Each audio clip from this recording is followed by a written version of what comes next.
Terima kasih Anda masih bersama kami. Bagi Anda yang baru saja bergabung, kami hadirkan kembali 3 berita utama hari ini. Pabrik pembuatan plastik di Kecamatan Sunggal, Kabupaten Deli Serdang ludes terbakar. Sarang narkoba di Kabupaten Deli Serdang digerebek polisi, 4 pria ditangkap. Murid SD Al-Hidayah di Kabupaten Deli Serdang bergembira setelah segel kayu di sekolahnya dibuka.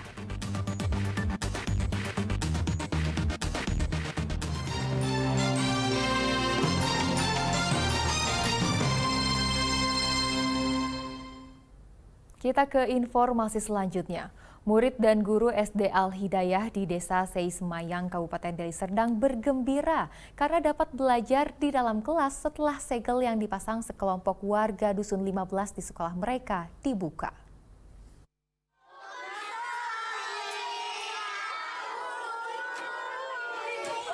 Pembukaan segel kayu yang dipasang sekelompok warga Dusun 15 dilakukan oleh Kepala Sekolah SD Al-Hidayah, disaksikan oleh Kepala Desa Seismayang, aparat kepolisian dari Polrestabes Medan, serta orang tua siswa. Hal ini dilakukan setelah 1 hari sebelumnya dilakukan mediasi antara pihak Yayasan Al-Hidayah dengan kelompok pemasang segel. Para murid dan beberapa guru pun terlihat gembira dan berebutan masuk kelas yang telah dibuka. Mulai hari Senin 5 September, belajar mengajar di SD Al-Hidayah akan kembali dilakukan di ruang kelas seperti sedia kala.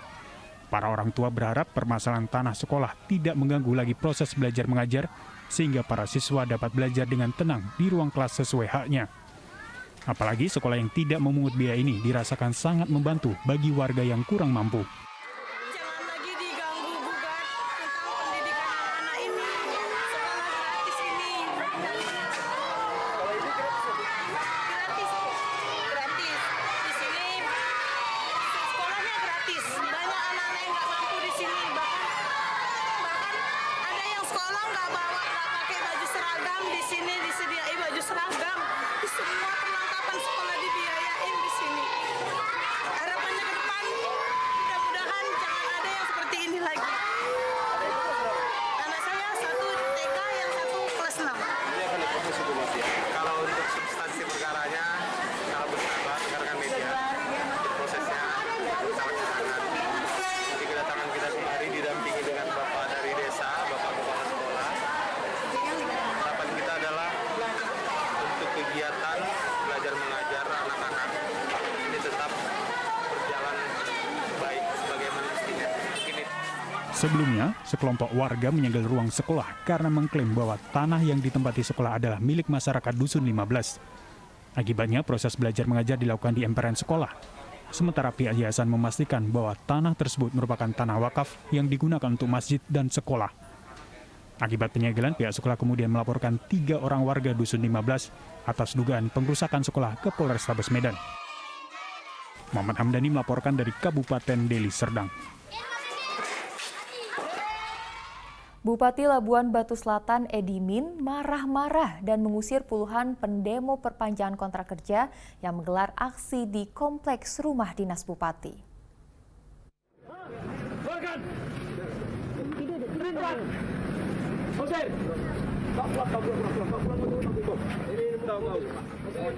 Inilah rekaman video yang beredar 2 hari setelah puluhan pendemo tenaga honorer yang tidak mendapatkan perpanjangan masa kontrak saat berupaya berdialog dengan Bupati Labuan Batu Selatan. Unjuk rasa ini terjadi pada Kamis lalu di kompleks rumah dinas Bupati. Sebelumnya, demonstran berunjuk rasa dan berorasi di depan kantor DPRD Labuan Batu Selatan. Tidak mendapatkan respon anggota dewan, unjuk rasa bergeser di depan gerbang kantor Bupati Labuan Batu Selatan, namun juga tidak mendapat tanggapan. Setelah mengetahui keberadaan orang nomor 1 di Labuan Batu Selatan, Edi Min, di rumah dinas, demonstran akhirnya menekat menuju kompleks rumah dinas Bupati di Jalan Lintas Desa Hadundung, Kota Pinang. Sayangnya upaya berdialog dengan Bupati seketika gagal. Bupati justru marah-marah dan mengusir demonstran, sementara sejumlah petugas Satpol PP di pos penjagaan tampak diam.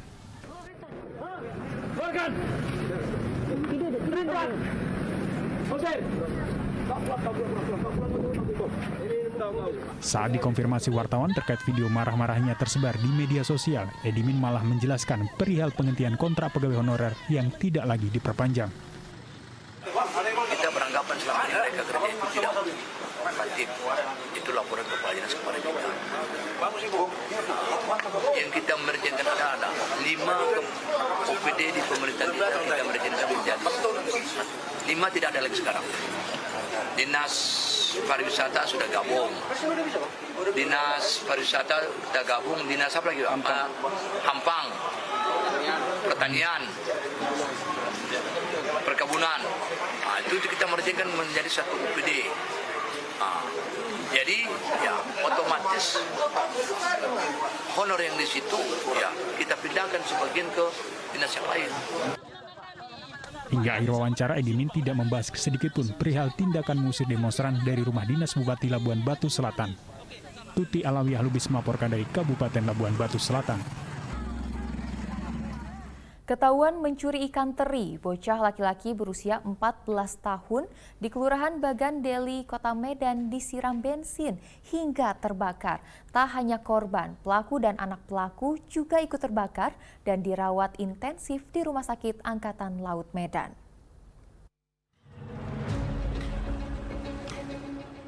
MIS 14 tahun hingga kini masih dirawat intensif di Rumah Sakit Angkatan Laut Belawan setelah mengalami luka bakar 50% di tubuhnya. Remaja laki-laki ini disiram bensin oleh tetangganya berinisial PJ karena ketahuan mencuri 1 kg ikan teri di rumahnya di Jalan Baru, Kelurahan Bagandeli, Kota Medan. Peristiwa naas tersebut terjadi pada 25 Agustus lalu dan terungkap ketika ibu dari MIS menuliskan permohonan bantuan dana pengobatan di salah satu media sosial. Sejumlah relawan pun datang untuk mengetahui kondisi sang anak. Usut punya usut, MIS mengalami luka bakar di sekujur tubuhnya karena disiram bensin serta tersambar api kompor sehingga membakar seluruh tubuhnya. Berdasarkan keterangan sang ibu, pelaku kesal dengan MIS karena mencuri. Dia rangkul anak saya tangan sebelah kanan, tangan sebelah kiri, si pelaku mengambil minyak bensin dan pada saat itu juga anak saya dibawa ke kamar mandi. Di kamar mandi anak saya disiramnya pakai bensin, terus anak saya menangis karena matanya pedih terkena bensin. Gak lama si pelaku masak air. Jadi katanya anak saya ini karena mata sudah pedih nih, anak saya berlari ke depan melewati api kompor. Tersambar api kompor tadi lah anak saya, jadi dia terbakar. Kanit Perlindungan Perempuan dan Anak Polres Pelabuhan Belawan menjelaskan kasus tersebut sudah ditangani, namun polisi belum dapat memeriksa pelaku karena juga mengalami luka bakar dan sedang menjalani perawatan di rumah sakit. Kita, pihak Polri yang sudah menerima laporan, langsung menuju Rumah Sakit TNI Angkatan Laut dengan niat untuk mengamankan pelaku. Nah, karena oleh dokter berpendapat karena terlapor juga hendak dioperasi saat itu, sehingga kami mengurungkan niat untuk melakukan penangkapan dan masih dilakukan pengobatan di Rumah Sakit TNI Angkatan Laut. Hingga saat ini petugas kepolisian masih mengumpulkan sejumlah saksi dan menunggu pemulihan terlapor untuk diperiksa. Muhammad Hamdani melaporkan dari Kota Medan. Seorang petugas keamanan rumah dinas Bupati Asahan ditangkap polisi karena mencuri ponsel milik Bupati. Agar tidak dikenali, tersangka menutup kamera pengawas menggunakan plastik. Jabatan dan status sosial di pemerintahan tidak menjamin luput dari tindak kejahatan. Seperti yang dialami Bupati Asahan yang kehilangan telepon genggamnya karena dicuri oleh salah satu petugas keamanan rumah dinas Bupati pada bulan Juni lalu. Tersangka Iwan ditangkap polisi setelah ada laporan pencurian dari pegawai bagian alat rumah tangga pemerintah Kabupaten Asahan. Polisi kemudian menjebak tersangka dengan menyamar menjadi calon pembeli telepon genggam bekas. Tersangka sendiri berupaya menjual telepon genggam mewah milik Bupati 2 bulan setelah dicuri. Dari pemeriksaan didapat, tersangka mencuri telepon genggam milik Bupati dengan menyelinap melalui jendela. Tersangka juga telah mengamati aktivitas atasan tempatnya bekerja sebelum menutup kamera pengawas. Saat itu memang dia sudah mempersiapkan alat berupa obeng. Selanjutnya membuka jejak dengan menggunakan obeng yang mana obeng itu digunakan untuk membuka murmur jejak itu. Setelah terbuka, terduga pelaku masuk ke dalam ruang kamar Bupati. Selanjutnya membuka lemari dan di lemari itulah dia mengambil HP. Selain dipastikan tidak lagi bekerja di lingkungan rumah dinas Bupati Asahan, tersangka kini terancam hukuman 5 tahun penjara. Tuti Alawiyah Lubis melaporkan dari Kabupaten Asahan. Informasi tadi mengakhiri berita Medan hari ini. Saya Tia Anissa, berterima kasih atas perhatian dan kebersamaan Anda. Selamat beraktivitas dan sampai jumpa.